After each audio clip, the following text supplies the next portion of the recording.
किंजी हाकारी सट्टेबाजी से पैसे कमाने के लिए तोचिगी के एक पुराने सुनसान पार्किंग गैराज में फाइट क्लब चला रहा है। वो देखने कौन आता है? ज्यादातर तो आम इंसान ही होते हैं।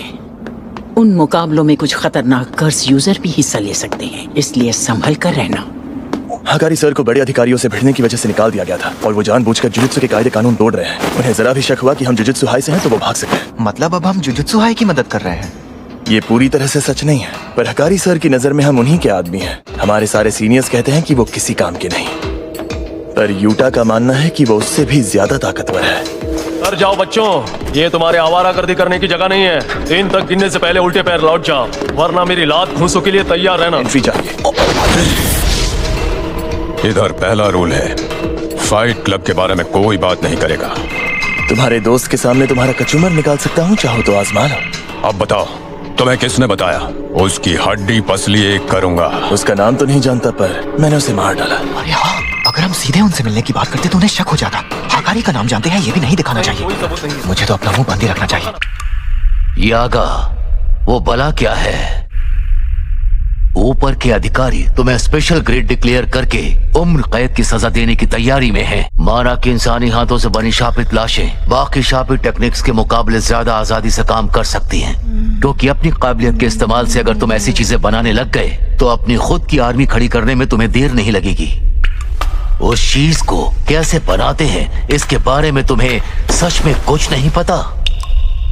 यागा सर, आप इतने उदास क्यों हैं? सब आपके लिए परेशान है। ओह अच्छा, मैं जीनियस हूँ ना? बिल्कुल हो। ताकेरू, माफ करना, मैं कुछ वक्त घर नहीं आ पाऊंगा। लंबा सफर होने वाला है। फिक्र मत करना, इस जंगल की रक्षा खुद टेंगेन सर कर रहे हैं। तुम मेरे बिना भी संभाल लोगे। पक्का ना कुसाकाबे? मैंने मदद की है, ये किसी को पता नहीं चलना चाहिए। हाँ? तुम्हें सिर्फ यागा सर को बाहर निकालने के लिए मोहरा बनाया था। अब जाओ, निकलो यहाँ से। क्या तुम सच में तैयार हो? ये चीज तुम्हारा भांजा नहीं है। जरा इसे देखो, ये मेरी छोटी बहन अब ताकेरू के बिना नहीं जा सकती। तुम यही कहना चाहते हो ना कि अतीत की बातों को भुलाकर मैं अपने आज पर फोकस नहीं करूंगा तो कभी चैन से जी नहीं पाऊंगा? यागा सर, वो सामने जो बैठी है वही मेरी माँ है। हाँ, अच्छा हुआ तुमने पहचान लिया। मैं जीनियस हूँ ना?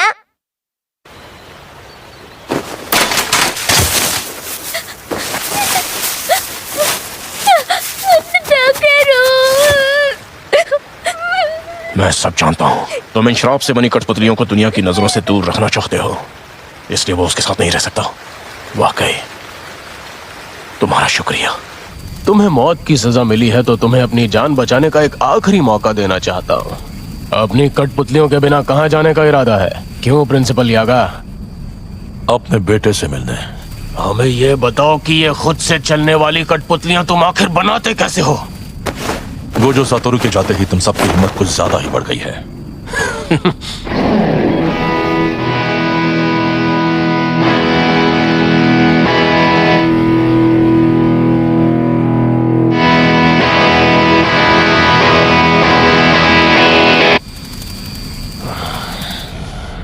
बोलिए प्रिंसिपल सर। अब मैं आगे संभाल लूंगा तो तुम जा सकते हो। ठीक है। एक ही कठपुतली में ऐसी कुल 3 आत्माएं डालनी होती है जिनका तालमेल बैठ सके, ताकि वो आत्माएं हर पल एक दूसरे पर नजर रख सकें। मरने वाले के शरीर की यादों का एक आत्मा की रचना करने में इस्तेमाल करना होता है। ऐसा करने से वो आत्माएं स्टेबलाइज हो जाती है और उनमें खुद की समझ पैदा होती है। ये अभी क्यों बता रहे हो? पहले ही ये राज खोला होता तो अपनी जान बचा सकते थे। क्योंकि ये बड़ा श्राप है प्रिंसिपल गाकू गांजी। यागा सर! मुझसे लड़ोगे नहीं क्या पांडा? क्या तुम्हें मुझसे नफरत नहीं है? पांडा इन सब बातों में नहीं पड़ते। बस आप एक बात हमेशा याद रखिएगा, हम पांडाओं को भी रोना आता है। मैं जानता हूं आप सिर्फ वो हथियार हो जिसने इनकी जान ले ली।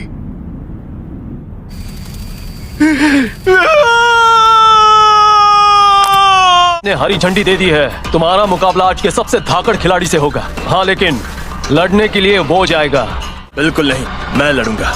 बॉस बोल रहे हैं उन्हें तुम्हारी शक्ल पसंद नहीं है। मंजूर है तो बोलो, वरना रास्ता नापो। ये तो अच्छा है, यूजी लड़ने के मामले में मुझसे बेहतर है। चलो ठीक है, मंजूर है। ये रिस्की था फुशिकुरो, तुम कुछ ज्यादा ही लंबी फेंक रहे थे। वो पूरी तरह झूठ नहीं था। अगर हाकारी सर हमें सिक्योरिटी कैमरा से देख रहे थे तो हो सकता है कि वो इसी बिल्डिंग में मौजूद होंगे। हो सकता है वो मुझे अनदेखा कर दे, पर हम घुसपैठ कर रहे हैं ये पता चला तो हम उनका भरोसा और मदद मिलने का मौका भी खो देंगे। हमारे यहाँ आने का एक ही मकसद है, हकारी सर से मिलकर उन्हें हमारी मदद करने के लिए राजी करना होगा। सच कहूँ तो मुझे आज रात कुछ नहीं करना चाहिए।